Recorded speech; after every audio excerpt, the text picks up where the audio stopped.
to places that I really love that you went, because you know we are going to have you to speak again on the other show next Sunday. I already give the date. The date is next Sunday. Anyone who there's no show next Sunday.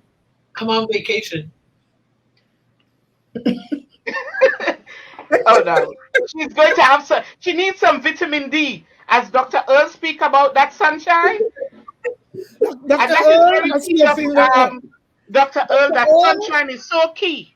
Yes. Dr. Earl, the other doctor who is in the house that running the show, she said no show next week. So Dr. Earl, you tell us something concerning what Mary just said with the church and terminology.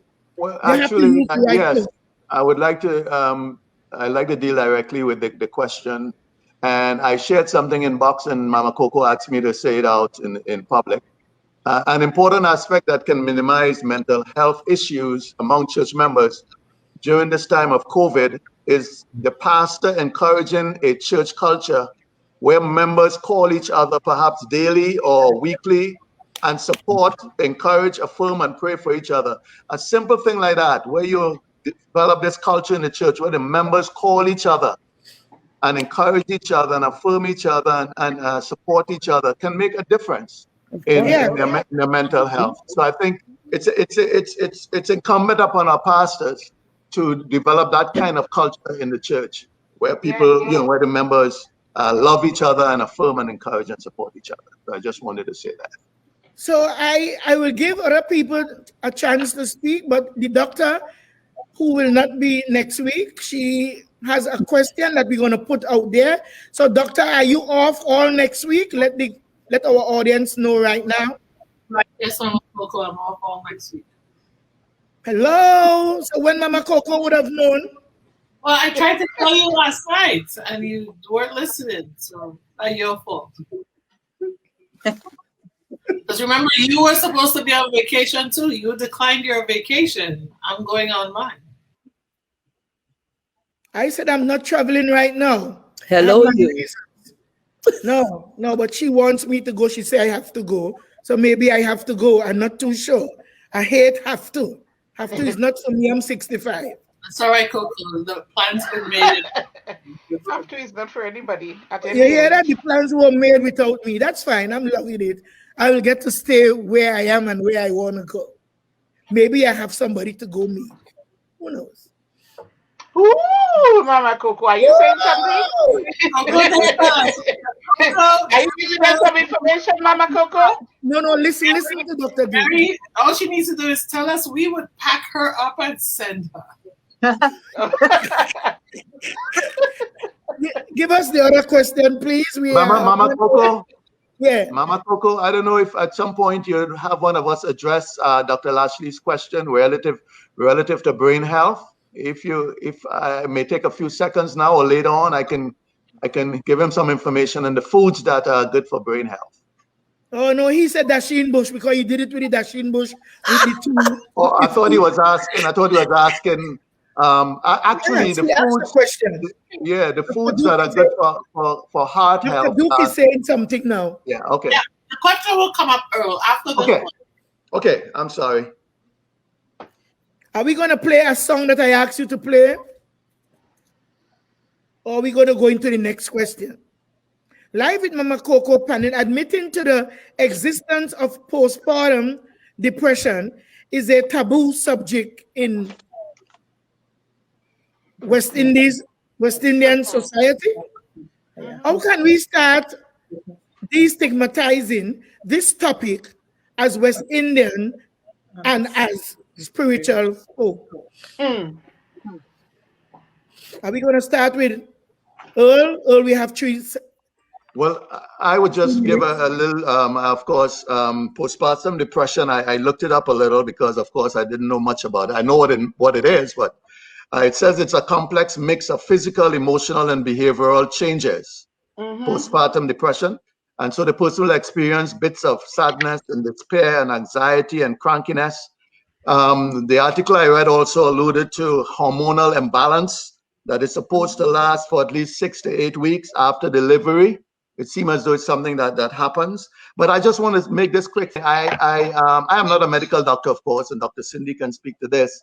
But I think medical science recommends a 2-year minimum of spacing between babies.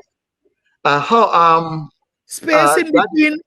Right, spacing and Pregnancies. between babies, yes. And Yeah. I think, and that is given, I think, among other things, to lower risks for a number of medical conditions, among them being depression.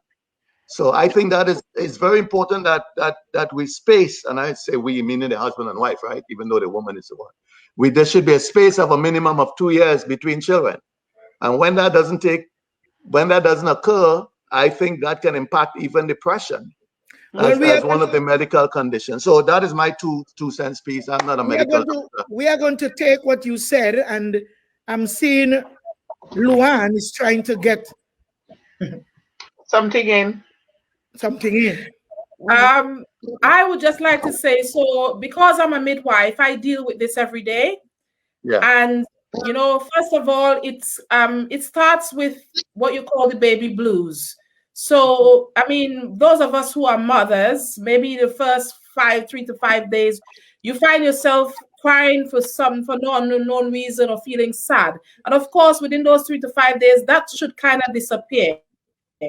And if you think, you know, some of the questions I ask my first-time moms when I see them is, are you feeling down, depressed, hopeless? Do you have little interest or pleasure in doing the things you enjoy? So these are some of the signs that mom is slipping into postnatal depression. So you kind of have to look at the factors that are involved. So you might find somebody who is breastfeeding. She might not be doing well and she feels quite worthless. And some of that is triggered by culture again. So, you know, if that baby is not feeding adequately or crying a lot, you might find those living with the grandparents, particularly the grandmothers, and that's particularly related to Asian communities. Yes. Can a woman suffer depression immediately after she gave birth, like the same day? So Yes. that would probably be psychosis. Yeah? Because name it again and let Dr. Duke put it up. It's called psychosis. So if that mother is really not suffering, some mothers, you have people going into pregnancy already depressed. And so they're receiving treatment and counseling. But sometimes if you go in and a mom is all right, and then, you know, 2 days later, you might find she's totally lost it. That is what you call psychosis, and sometimes that can come on pretty quickly. So you have to kind of recognize the sign, and sometimes you would not even see the signs. So it's important you look at the factors that are going inside of the home. So part of your assessment as a midwife, seeing them antenatally, you're looking for all of these factors and you're identifying the red flags. And if you're seeing the red flags, you know, you sort of involve other services, you're doing listening visits, you're involving the crisis team. So there's lots of services involved. And of course, with all the COVID going on, things, you know, can escalate out of control quite quickly.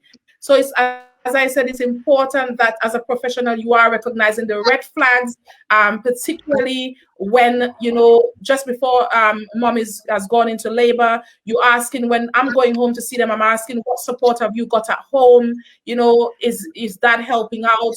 I'm talking about your employment, because that creates a big risk factor. If your family is not able to provide for a baby financially, then, you know, that will bring a lot of arguments. It put added stress, not only a mother, it will also put added stress on the father. You're also looking at their home environment. What are they living in? Are they living in adequate home environments? Is it a 1-bedroom? Is it a 2-bedroom? You know, you have to look at all these factors when you actually go in. So it's just not going in, you know, mom has got a new baby, we all laughing and smiling. Looking at all the factors, you're looking at family, extended family. Are they supporting you? Are they happy with the baby? Because a lot of families may not be happy with the relationship. Again, there's cultural issues involved. So it's important that, you know, you do a whole assessment on that family and you put the adequate services in as quickly as possible, so that you prevent any medical concerns with regards to mother's mental health escalating out of control. Well said. But, you know, because this question would be a rollover into the other shows, into another show whenever Dr. Duke is. I would say when we are off. I'm not gonna give she all the power. When we are off vacation, I'm gonna weave myself in. So, Dr. Duke, do you have anything else to say? Because this will be our final question and the final speaker. Postpartum depression, we have to talk about it. I think, unfortunately, there's a lot of cultural pressure where that comes from. A lot of pressure wherein, okay, my granny did it, my auntie did it, my mother-in-law did it, my neighbor did it. I dare not complain. Certainly in the time of COVID, more people are isolated, and so more people are struggling on their own. More people are left wondering how to manage this, but if they don't have telemedicine services available to them, if they don't have access to a way to help them actually vocalize how they're feeling, this is a very dark time. But also there are people who take advantage of postpartum depression. So people who, oh, my family member gave me the baby, she couldn't handle it. And then you take their child and you believe for the rest of their maternity, which is the living life, you have to tell this child, hey, but I couldn't handle it, I had to take, right? And so that is important. There are people who thought that was really an open door for adoption. That's why now the laws are changing around the world. Even if someone tells you shortly after birth they want to give a child up for adoption, you have to give them time to work through that process and work through that emotional state, because really, is that decision being made out of clarity or under duress? Is it being made out of fear because they're depressed, because there's a mental health situation at play? And because the husband saying that child not his, you give it away, but you are damaged. There are a number of factors at play, and so I think it's important we start having this conversation. I think we've seen it play out in our own family, where one aspect of the family, they really want access to a baby. So, instead of saying, oh my goodness, let me help out my sister, let me help my cousin, let me help my niece, let me help my little neighbor here, let me help them cope with what they're struggling with, we volunteer, let me take the child, right? And, because you need a child in your life. And that's where the separate conversation about infertility comes in as well. Because we have to balance it all out. And the only way to be, I've seen even religious leaders take children from one clergy member to hand to another, because they're also, trying to fill this gap of one group's pain over infertility and not solve the other person's stress about postpartum depression, psychosis, and loss. And so it's a necessary conversation. Churches really do that. Churches will help to take away a child from a woman to give to someone of their friend who does give them bigger tithes and offering. But you took that child away from someone that's suffering from postpartum. When they should get over it and they want the child back, you wouldn't be able to fight a church, because church doing it by the book, adoption. So legally, you lose your child. So we have 3 fingers up, Dr. Duke. We have Dr. Lashley finger up. We have Mary finger was up, and also, every finger up. Dr. Duke, finish your thoughts. And that's my thought. Well, we will deal with Dr. Pastor Wendy Mitchell. Thank you. Have you ever experienced postpartum yourself? I suffered with it for a brief while after giving birth to my son. I felt the pangs of depression and not feeling, as if I was a capable mother. I had my son when I was in New York City, and without any family members around, but I had a good girlfriend, Nadine Matthews. And she was the one, because I didn't know anything about taking care of a newborn. So I had my son, felt helpless, felt like I was no good, didn't know how to clean baby label string, didn't know nothing. I back home, the sense of community, there was a baby that everybody passed around and everybody had to carry the baby for a minute or feed them. But that does not prepare you for motherhood. But I thank God that I had this friend there. I think Dr. Duke coming in on you a little bit. Let's hear. I'm sorry. Go ahead, Dr. Duke. Oh, I've been here. I didn't leave. Oh, you didn't? So we are sticking around for. So You're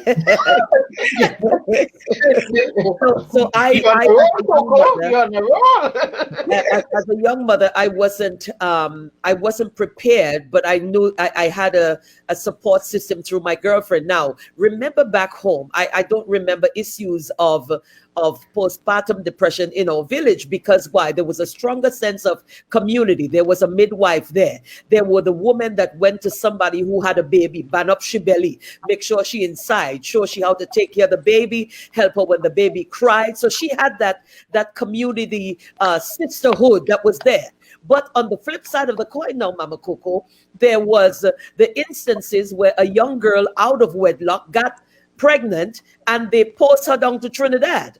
And then 3 years later, so she's made to feel vile and guilty and dirty. And then 3 years later, she shows up from Trinidad with a little cousin who is a spitting image of her, because you were bringing shame to the village. Y'all understand what I'm talking about? Yeah, yes. So there was that. We have to be careful as to how we deal with people. I can use my own experience in my family history. My mother had a 6-year-old. I was a 6-month-old. She found herself pregnant with me at 6 months, and another baby on the way with a 6-month-old. And a friend took her to a backstreet abortionist because of the shame, the stigma of and that is what killed my mother. So I never knew my mother. You see, so we have to be careful to make sure. I would rather have a young single mother with a baby than to have somebody die from abortion. And I don't care who you are. I can celebrate you that you're bringing this life into the world.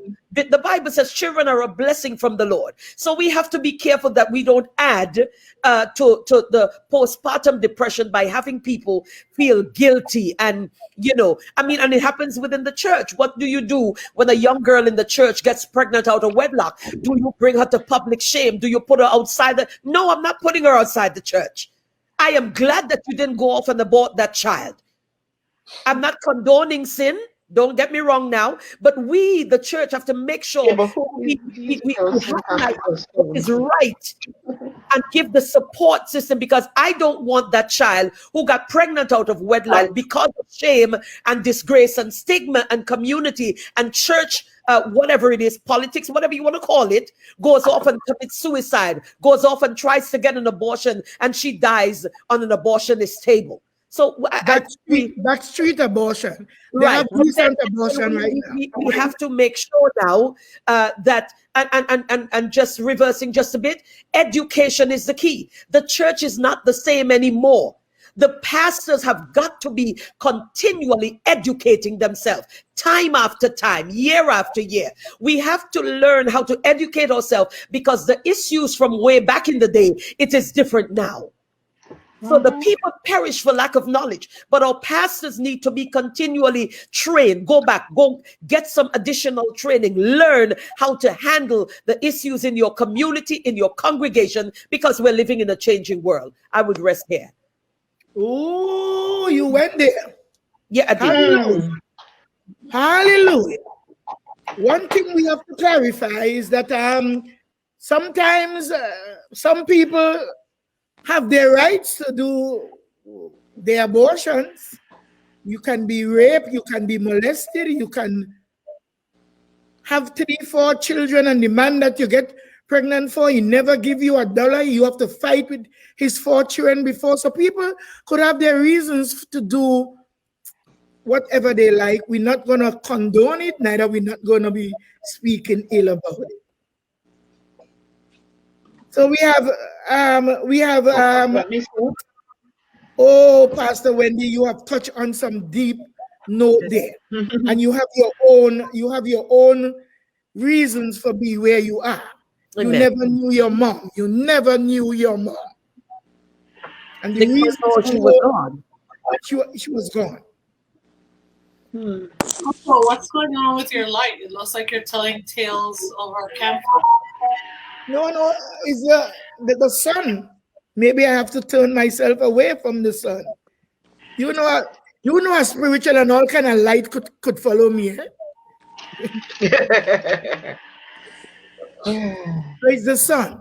So we are at this point where we had some fingers up. Everybody's finger was up. So Dr. anyone Lashley, right Dr. now. Lashley wanted to say something. I Dr. think Lashley, yes, the point I was making is that there's also male postpartum, and so very Depression. often we're Yes. centered on the woman alone.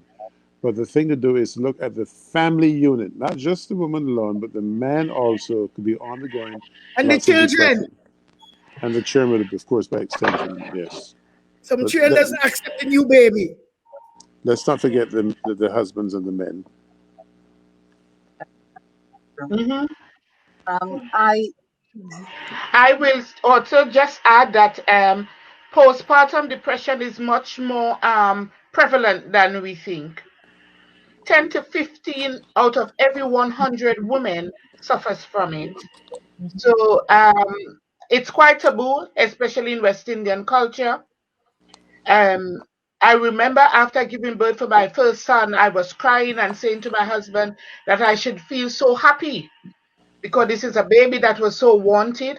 I so wanted this baby. It's not that I didn't love my son, but I felt really down. And it's just because I did not have my mother with me. Because when you grow up in the Caribbean, when my sister gave birth, my mother was there. She did everything. But I came home to just my husband. And I had to just pull myself up by the bootstrap, as they say, and get on with it. But that feeling of uselessness and sadness and crying when you just had a new baby, it is real for many women. For many women. My husband tried and he was super. He was absolutely super. So I did not need medication and I, brought myself out of it within the first couple of months after the birth of my son. But it is real. When you grow up in the Caribbean as well and you see your relatives who have been through postpartum depression, and people are saying, oh, well, it's your mother-in-law that work OB on you, why you end up being ill with this postnatal depression and all these things that go towards it again. And that's why it is such a taboo and stigma in our societies at home. People don't recognize it as well as an illness. What happened to you? When you don't get on with it, everybody make baby every day. That is your job as a woman, is to make baby. Oh my God. Yes. Yeah, that is what you do. You make baby. So what you telling me? What you telling me you can't cope? That is the attitude of people towards postnatal depression at home. And when a woman is saying, I'm struggling, rather than putting out that helping hand to help. And a lot of families at home as well, they're not there to support as much as we used. Wow. You see, that is the reason why a lot of women and men are afraid to share, because they know of the backlash that they're going to get from just mentioning that going through a series of problems. I have also been an experiencer of postpartum depression myself. I went through a very, very traumatic pregnancy with my last child. It wasn't that I didn't have love for my son also. I love my son to death. The thing is, I didn't feel like he loved me. I didn't feel like I was worthy of my child's love. And I sunk into a series of depression. I was upset at my husband. I was upset at myself. And then, it kind of got worsened because even after going through my traumatic pregnancy, when I came out of the hospital, I walked in on an active robbery in my home. I had to drop everything, take my children and uproot them, and find myself into a situation that I didn't even want to be in, to be honest with you. And it only sank me further into that depression. And it was not a good place to be. And it is very important for the people around you when you're going through that in that time, for people to recognize the symptoms that you're going through, to recognize the pattern change, the behavior changes that you're going through. Because most people don't recognize it. They brush it off. My God. Mm-hmm. Well, today is the day for you to shock your nanny. You know, and having very good support from doctors is very key, because when I made my twins after, my GP and they had put in extra services for me. My midwife came around for longer. My health visitor came around for longer, and they even put in support in helping me to bath the babies. And because my son was 3 when I gave birth to the twins, so there I was, C-section, and I needed that extra support, and I got it. But my relatives also make sure that there was somebody there for me. I had a Hallelujah. very, very, very good girlfriend who literally lived with me System. to help. So I'm hearing I this just tonight. want to say, in regards Dr. to Duke is postpartum depression again, I just want to say, I mean, what I'm finding now is, you know, when you're actually diagnosing it, is about putting things into context, because doctors, especially with what's happened with COVID, they're only very, very willing to prescribe antibiotics. And, you know, there's a lot more out there. So some people might be going through you know, because there might be some family issue and they might just require counseling. So it's really, really important that, you know, it is actually put into context, because we might be doing that individual more harm than good, you know, when, you know, prescribing certain treatments for them. So it's very, very important that there's recognition there as to what is actually happening that may be contributing to that problem. Dr. Duke is in. Thank you. Dr. Duke is in. Let us hear what she has to say. I just have a quick question that perhaps Dr. Duke or Lue-Ann can answer, since that is more specific in their area. And I alluded to it earlier. Good spacing, how can that impact, or can that reduce risks? Can that reduce risk for postpartum? That's exactly what I came on to talk about. So the truth is, the spacing of pregnancy is, first of all, just from a nutritional standpoint and the nutrition that a pregnancy needs, you really need to let your body become what we call repleted, right? You got to replete the nutrients. And indeed, if you're still breastfeeding, I see your finger, Coco. If you're still breastfeeding, I think my mom didn't do good places. That's what I was getting to. Well, your mom, it's a common thing. 12 children and everyone is a year older than the other.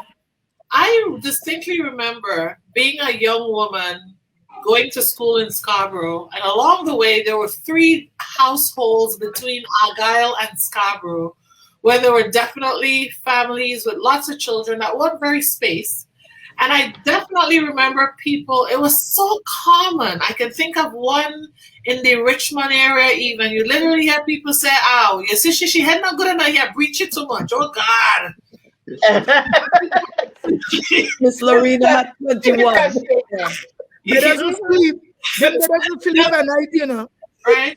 And, you know, now that I know what I know, and I realized part of what we were watching was something playing out, which is indeed the kids weren't spaced very far apart. She herself was overwhelmed. I mean, I'm still seeing the young woman's face, the short haircut, the eyes, but also feeling what essentially was societal bullying, right? In one particular car I drove in, as that driver drove past, he would actually tease her. And Coco's laughing because she's been in the car too. And he would tease her and then say, "She had no good at she had no good." I wasn't there. Girl, must learn to sleep. Exactly what I was just saying about language. Yes. I hope people, you know. So, here's the thing, right? Now I know what I know, and I realized that was so impressionable, not only for her, but even on me and any other young woman in the car. So, but it wasn't in a positive way. It would be, well, make sure if you're having kids, you don't look crazy, because you don't want the drivers to drive past and tease you in your state of overwhelm, right? Every baby she makes, she lose more weight. Yeah, she lost more weight. She looked more troubled. Initiated, yes. Wow. She was troubled, right? Because there was more stress. You have the most stress. No, she wanted as much milk as she was giving to the baby. She wanted milk too. Quite a lot. She had about 4 kids under the age of 5 and a baby. There was one in Goodwood, similar thing. You would drive past her and you'd actually hear people joke and say, "Pushy son, forget she. If you know what he did, a young girl there." But yeah, she had no good in her. She had no good. And you realize now there were so many. I can name 3 villages where there were distinct cases of what we today can say were multiple examples of different levels of psychosocial issues that were probably very much compounded by postpartum depression. Now, it could be that they did have underlying mental health issues, but the postpartum situation, I am sure, only compounded it. And even though we supposedly had a society of support, people weren't supporting those 3 women I'm thinking of. There wasn't support. People actually teased and ostracized them more and laughed at it. I even heard nurses talk about the fact that, one at the time we still had visiting nurses, and I remember the description given by one visiting nurse as she was getting her hair done about the Goodwood situation. And so we've got to do better. But Earl is right. Not only that, so we know now when we look at autism, there's very, very clear link at the time between pregnancies and risk of autism. And the further out you are in terms of time between pregnancies, the lower the risk of autism. There's really a push to at least put 6 to 8 months minimum for a vaginal delivery between pregnancies. And of course, for C-section, we really, really stress 12 months to 18 months to allow the womb to heal enough to also decrease the risk of physical pregnancy complications. And the amount of pregnancies. Yeah. And then we talk about the number of pregnancies. We talk about nutritional need, iron, right? Yes. We talk about postpartum complication. If your blood pressure dropped, that actually can impact your brain and your brain function, and your hormones. And some people never actually have good restoration of brain hormones. We've all seen a number of people, some of whom are our friends, and people would say, "No worry, he and ever since mama make the 2 of them crazy." And they'd say it and they just dismiss them, right? He and she crazy. Ever since she met that boy, they still like crazy, 2 of them ain't no good. And that's it. We didn't do anything else about it. We actually, in layman's terms, made a diagnosis and then left them to struggle for the rest of the time. Well, ladies and gentlemen, I have invited Dr. Wendy many times, and I do get to know when Dr. Wendy is tired. Right now, she's tired, and she doesn't have to tell me. She had service this morning, and we are past 2 hours, and we are going to bring this session to a close. Dr. Duke is on vacation. She doesn't work on vacation, because wherever we are, we could still have our Mama Coco show, but she's not going to have it. So we. I have to. Why not? Is we? You are the producer. You are the editor. If you're not having it, I can do little things, but I won't get this quality of show. You are the one with the know-how. You are the technocrat. So first I want to thank you guys, and you guys are going to give us your closing statement. We are going to take 2 minutes of each person for your closing statement. This was a very beautiful show. It was well thought out. Avanell can read a couple of the people's comment. She's my co-host also, although I didn't give her much chance. I told her if I needed her, I didn't need her that much, but right now. So Avanell, can you read some of the things so Pastor Wendy can know how great she was on the show? Earl can know about his input. Dr. Lashley can know something. Yes, my cousins here from London, they're both living in England. Lue-Ann Melville-Charles and Mary Dates Mitchell. Tell us something. Absolutely. If I can Jamelia. The statement. Jamila Heedy Jacob said Dr. Wendy had her service this morning. Well, she would know. They are real friends from way back. Dr. Wendy, you want to say a little bit about Heedy, that you guys are friends from way back? Oh, Jams, hey Jams, that's my sister girl for life. We're coming a long, long way from way back when I used to be in the Calypso arena, and she's been a sister and a friend and a confidant for many, many years, and I love her to pieces. So good evening, Jams. Happy Sunday. Was she around for your postpartum time? No, she was not at that time. Because you never used to tell people anything anyway. That's right. That's right. Yes. So, but she was there right after. That's right. Atta is saying, Lue-Ann, sorry here. Hope you have fully recovered. God is awesome. Stay safe. Thank Answer, you. Lue-Ann. Thank you very much for all your prayers and thoughts. Patsy Melvin is saying, welcome, Mary. Nice having you on the show. Looking lovely. You always make me proud. That's my girl. That's one of my. Thanks, Patsy. Joanne Cummins is saying something. Dr. Lashley, so cute and patiently waiting his turn. My summary statement would be that there's a relationship between health and spirituality. However, in the nation of Trinidad and Tobago, just as we had gate, we need something for health.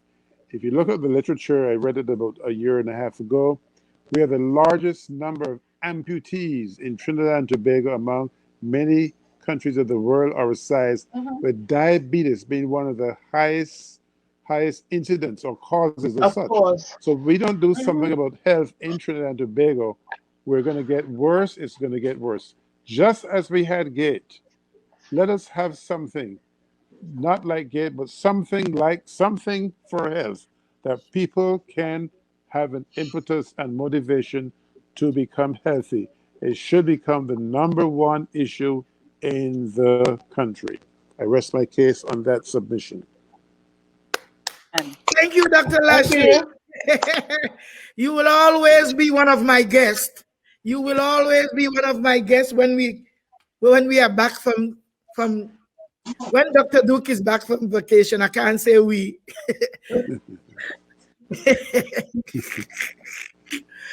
So now we are going to. You're going to read what your cousin Gail Edwards is saying. Hi, Gail. How are you doing? Gail Edwards is saying, faith doesn't make things easy. It makes things possible. Hi, Gail. Hi, Gail. Thank you so much. Thank you for your spiritualism. This is your cousin Corey. I miss you. We must get in touch, Gail. Peace from God, our Father. Yes. Darius Bernard is saying, good afternoon, Mama Coco and all of your guests. Good afternoon, Darius Bernard. Good afternoon. Yes. Darius is a lovely woman. She used to be a police officer, but now she's a social worker. So she knows exactly if you guys are speaking the truth or how deep you guys are going. That's one of our judges for today. I know she believes in everything that we say and do. Thank you, Darius. See what our boy is saying here now. Robert Wendell Dexter is saying, we in the church tend to help those we know. If we don't know an individual, we tend not to stretch our hands. Dr. Wendy, what you say about that? Some people. Well, I don't think that's necessarily true across the board. It may happen in some churches. Well, answer whether what he's saying makes sense. Across the board, it does make sense, and sometimes we tend to get kind of how do I call this now? The Trinis tend to help the Trinis in an international church. The Jamaicans tend to help the Jamaicans. The Grenadians speak now. And that's what we call the spirit of the clique in the church, where we can identify with only the people that come from our neck of the woods. But we have to break those stigmas within the church and understand that we're all in this together. We're all children of God, and each one should reach one. The Bible says each joint fitly supplied. And then you could also add to it that you don't have to belong to a congregation to get help from the church. Correct. Because the church is supposed to be for the community, for the world. You don't have to belong to my church. If you're hungry and you find my number, call me. I'll get you some food. Whether you're here in my community in Covington, Georgia, or you're overseas. Like this week, we got a call. A young lady called us from an organization, and she was helping to get some funding to some people who are in Guyana that have to deal with dialysis, and they have to pay out of pocket. And then there's a family in Trinidad. So she's helping 2 families.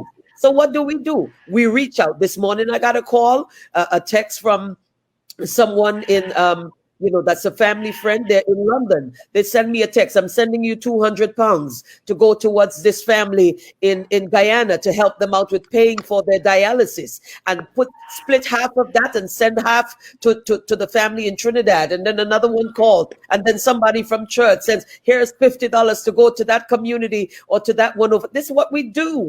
This is the church. The church of God is universal. And wherever there's a need, we cross denominational lines. I don't care whether you're Seventh-day Adventist, Pentecostal, Episcopal. But I'm not going to church. If you are Muslim, you have to reach the need. Yes. Hello. Yeah, that's it. That's the church. That's what Jesus did. Hallelujah, my people. So live with Mama Coco Sunday panel. As we depart, can you list some of your favorite brain health boosting foods and activities? Do you know of any brain health food, Lue-Ann? Well, I think a lot of important folic acid, and we find that a lot in our green leafy vegetables, so things like our spinach and our dasheen bush. But we just got to remember, when we're cooking it, that we're also destroying a lot of the nutrients. Because we talk a lot about giving, women having folic acid in the first, 12 weeks of pregnancy, how important that is. So as I said, it's found in all your leafy green vegetables, but we just remember that, our communities, we eat a lot of food, we pay a lot of attention to food, but not the preparation of food. So I think, that's something that we actually need to concentrate a lot on. Mm-hmm. And plus we have some people, I know it because a patient almost died. I think he had kidney problems, and he was told not to use any green leaf vegetable. And his wife, she wanted to prove something that day, and she cooked, and he ended up in the hospital on machines because she should not have cooked or given him any green vegetables. She did spinach for him and kale. So it's not every food is good for everyone that have certain diseases or conditions. Dr. Duke, you have anything to say on that? We are about to close. Oh, I thought we were going to have the panel give their favorites. I think a few things. Oh, go ahead. No, go ahead. Sorry. Tell us about. I think a few things I like to tell people about food is, so Lue-Ann is right, how you prepare. Many people underestimate the power of oil. So if you're looking to get vitamins out of your food, like your green leafy vegetables, actually you're looking to get your B vitamins, right? So B vitamins are actually water soluble. So you want to be able to steam them to really unlock your B vitamins. If you're looking to unlock vitamins A, D, E, and K, A, D, E, K, those are fat soluble vitamins. So you actually don't just want to steam the foods that have those vitamins, and then you want to have a little bit of oil in that cooking process so that you can unlock the vitamins. So, your bright colored foods, your yellows, your oranges, those are the foods that have lots of vitamin A and your beta carotene and so forth. Your vitamin K rich foods, some of your nuts and so on, your vitamin D, I'll talk about, because vitamin D we can make enough of if we're out in the sun, but you have to be sensible about how you do that. But to get those vitamins, so, again, when we talk about healthy cooking, you actually need to have healthy fats in your food. So you need to know what are the healthy fats versus the not so healthy fats. And when we talk about healthy fat, we're talking about something called saturation, how hydrogen is saturated fat.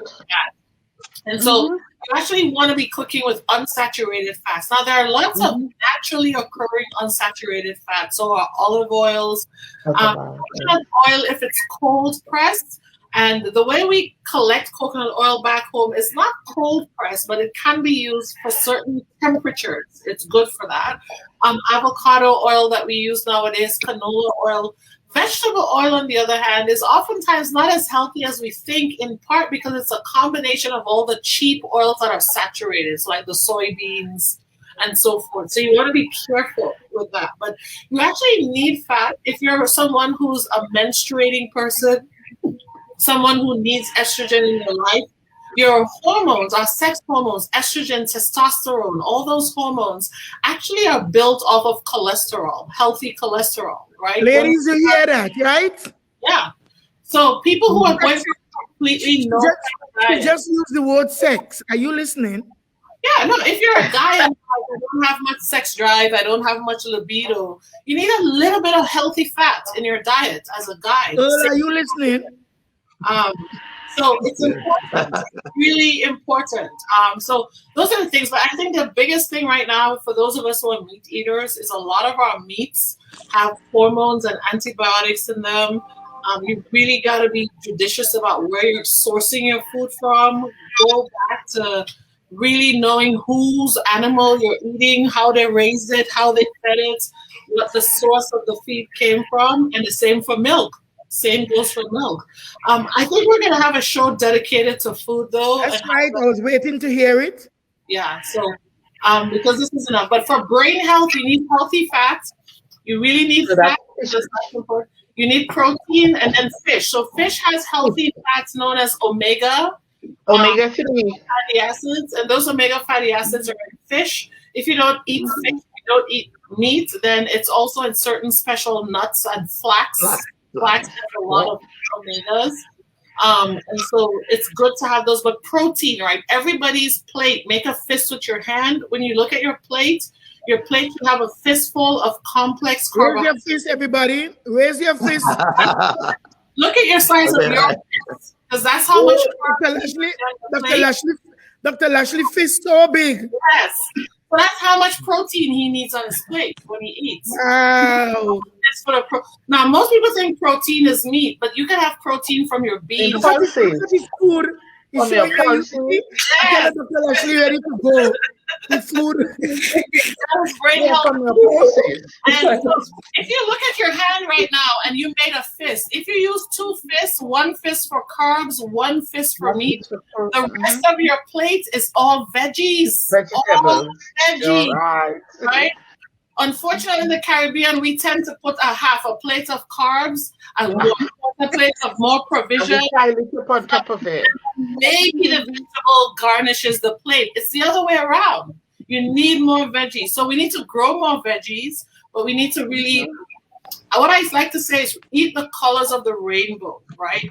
Every color that is made from the rainbow in your food is intended to help keep your skin healthy, your hair shiny, your eyes working well. Show them the rainbow. Show them a rainbow. It's important. It's important. So, ladies and gentlemen, we have reached the final part of our show where Dr. Wendy will give a closing statement, where Avanell will give a closing statement, Dr. Lashley, Lue-Ann, and Mary Dates. So are we going to go with Dr. Wendy's closing statement? She's hungry. Amen. Again, I just want to say thank you for this opportunity to to share these little wisdom nuggets and receive wisdom nuggets from each of our panelists and Dr. Duke as well, and you, Mama Coco. I think overall, when we look at our roles in society, whether it be in the church or outside of the church, Amen. I think we can continue to promote love for humanity, continue to promote good health and well-being, good mental health, good physical health, good spiritual health, good health overall, mind, body, and spirit. And as we come together and recognize that we're all codependent or interdependent on each other, that we can get along so much better in this world and really reflect what God expected of us, as he left us on this earth to display his love, amen, one towards another. So again, I thank you, and God bless you, and I'll see you guys again sometime soon by God's grace. Thank you again, Mama Coco and Dr. Greek.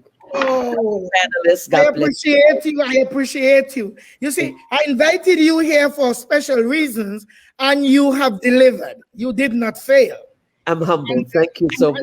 Yes, and it's very disciplined and respectful when any member on the panel, because I don't choose people because you are beautiful.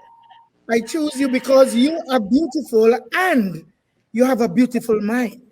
Man. And you are decent and you cooperate. This is what makes the show happens, and this is what makes the show so loved. Each one of you, your contributions are necessary and appreciated. Thank you, Pastor Wendy. Thank you again, Mama Coco. God bless you. So we go with the next professor, doctor at your side. Well, I would like to encourage the listeners. You are in the dark. You are in the dark. Yes, and I don't know why. I don't know why I didn't move. I sat here and I realized it went in darkness. So can I still articulate? I think I can articulate in darkness. Yes, we can hear you. I just want to encourage the listeners to work on developing a qualitative relationship with God. And when they do, everything will fall into place.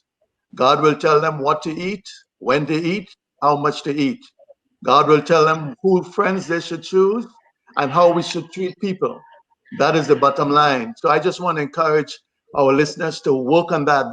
I think that is the number one thing we should focus on, working on our relationship, our personal relationship with God. And when we do, as that relationship develops and gets better and better, the Holy Spirit will convict us and convince us on what we should do.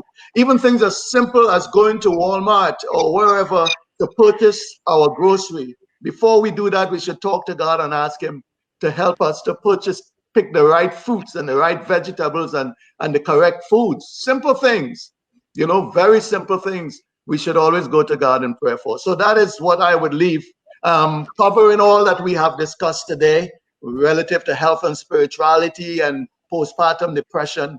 If we allow God to lead, guide, and direct our personal lives, then that will help us to deal with people, to be more loving, to be more kind, and to take better care of ourselves. So may God bless you. Thank you, Mama Coco, for the opportunity and the privilege you have given me. Thank you, Cindy, and thank you to the guests. I've learned so much, and I always do. I really appreciate and love you very much. Thank you. Thank you. Thank you. Oh, Dr. Professor Earl Henry.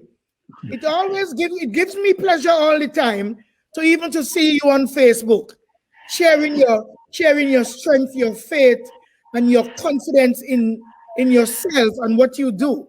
Firstly, I must ask you, how is your daughter today before we close? Oh, she's doing much better. Thank you so much. Thank you for your prayers and your concern. Thank you. She is. You're welcome. And now I may say that you always fit in doing what you do best, saying what you say with so much confidence, and you teach us so much in whatever you have to share with us. Thank you. Thank you, Mama. I hope we can get to speak to the people the next time that you are on. I don't know if we have election postpartum, but I want people to know that the elections that we are running, it does throw us into depression, especially the 6 tie right now in Tobago. Our people in Tobago, they are depressed.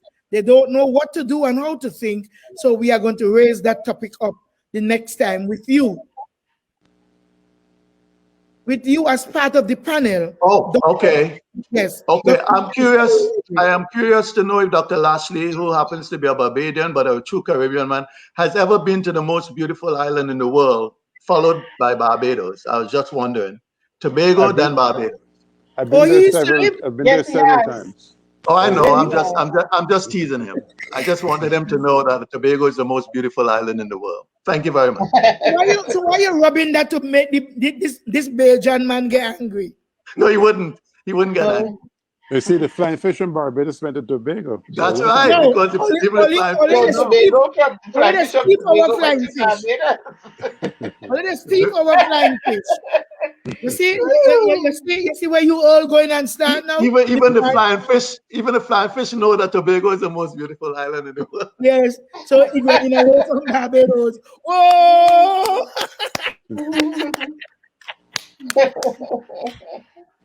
So we're gonna go to Avanell Hazel. Thank you so much for your love and cooperation, Avanell. Give us your closing statement. Yes. So you asked for that little song, and it's not going to be long. It's going to be just a brief word. Cast thy burden on the Lord. Cast thy burdens on the Lord.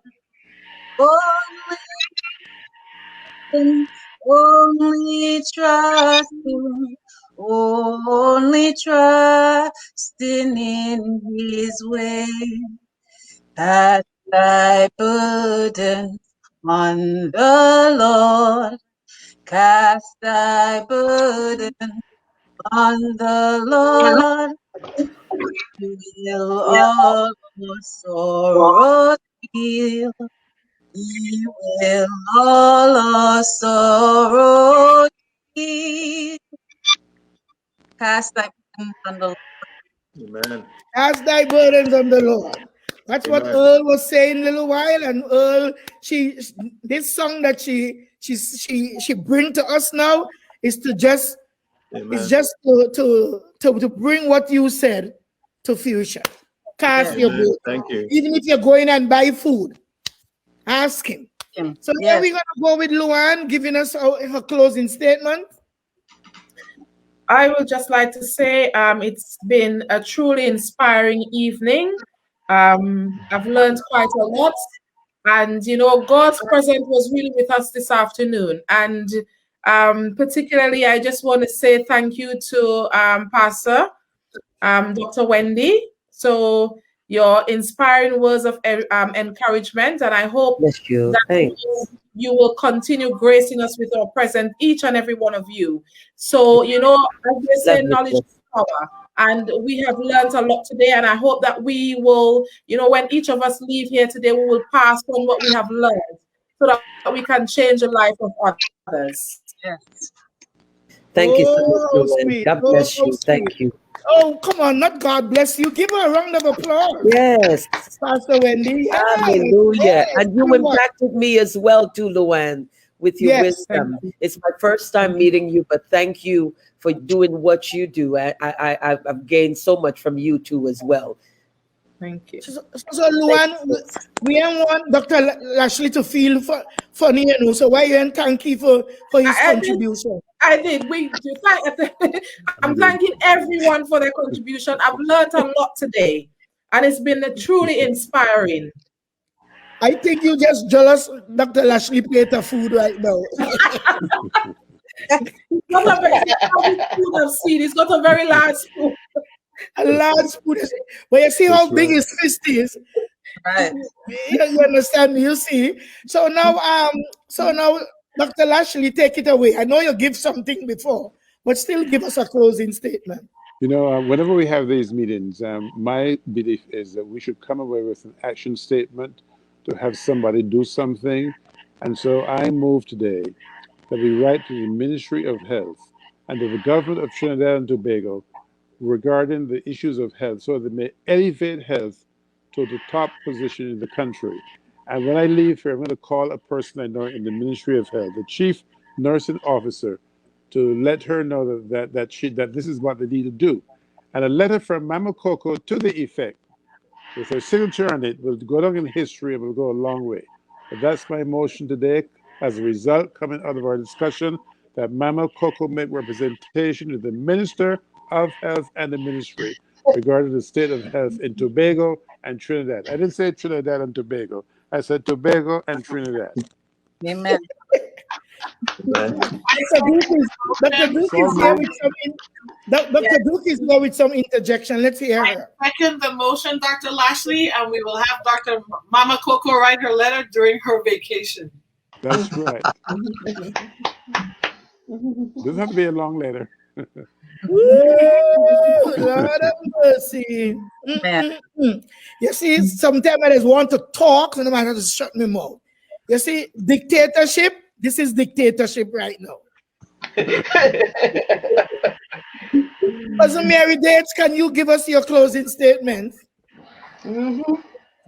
Right, thanks again for having me on the show. And my takeaway, I hope everybody take this away, that our bodies are the temple of God. And the food that we put in it is to nurture it and uplift it. And as Dr. Lashley asked us about the foods that strengthen our brains, let us remember that we eat healthy to maintain a healthy brain so we can have good mental health. Yes. Okay, and I also want to encourage my fellow people, my brothers, sisters, cousins, auntie, uncles, friends in Trinidad and Tobago, especially the Tobago. Please go forward to get your vaccine. It can save your life or the life of a relative or close friend. Thank you. Thank you, Mary Dates Mitchell. Mary, have you considered that this is the third show that you came on to talk about diabetes, and we never get it going on because other topics always taking it over? So that's fine, Mama Coco. It will come in its time. Amen. When the time is right, we will deal with it. But as Dr. Lashley was talking about you putting that letter forward, that will be beautiful because it will help. It will help us to get better diabetic care for our people in Tobago. And I don't know if I remember, I told you that there's this young man that I am actually working with to heal some ulcers on his foot and where he's lost 4 of his toes in Trinidad. Unfortunately, his wife died suddenly. Ooh. And she was his carer. Only 44 years old, she died. She had a chronic disease and she died. So he's there now with this leg, and I am fearful that he will end up losing it. Because she was the person that I was doing video consultations with her. I was sending dressings, and the leg has actually improved so much. And a week ago, she passed away suddenly. So I do hope you and Dr. Lashley take up Dr. Lashley on that and do send that letter, because we need better health care. I'm going to take you up too. You're a good writer. And you are a good writer, and you are the nurse. They're the trained professional. So I'm taking you up too. Don't put me alone to work. You are hired. I am very good with the pen. I know. I know. The Bible said sometimes the pen is mightier than the sword. Amen. Let's see. I'll have my girl, Pastor Wendy, sleeping and all or something. Or you're writing, sorry. I was writing something, ma'am. I would never sleep. No, ma'am. Sorry. So, Brother Earl Henry, listen to what Gail Edwards is saying to you here. Read it. Oh, Gloria asks for you earlier today. She sends her love. Gail is my cousin-in-law, and Gloria is my cousin too. Yeah. Yes. So, Gail. So thank you, Gail. Love you. Yes, thank you, family. So much. Thank you, Gloria. Thank you, Gail. Cindy, do you know who this Gloria and Gail is? My cousin Gloria Gray and her sister Gail. Her sister Gail used to be one of my riding friends in Trinidad when I used to go around Piccadilly Street by the bridge to look for the guy that took your mother's virginity. Okay, Mama Coco. That's a new show. Cousin Gail is your cousin Cora here. You know you're my spot. Drops mic and exit stage left. Yes, you see, a lot of people live in their life, but they never remember in their past. Your past could direct you, and it can help others to move forward.